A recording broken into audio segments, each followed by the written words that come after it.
Well, there's going to be a little bit of controversy because there's probably a certain spot that everyone's expecting we might have given a big prize to, and in fact, that spot got marked quite quite low in this jury. In general, we didn't feel there was something that absolutely knocked our socks off that we hadn't heard before. Even the gold and the 2 golds we gave, we'd seen things like it before. This was just a very excellent execution of it.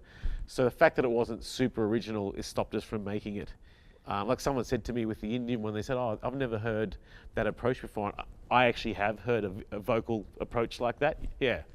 So that stopped me from doing it. In terms of the song that everyone in the industry is probably expecting us to give a huge prize to, it was quite funny.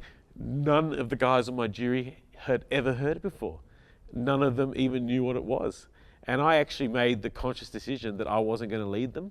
I thought I could give them the backstory to this and say, oh, it's had X million hits and it's the most awarded spot in history, which it is.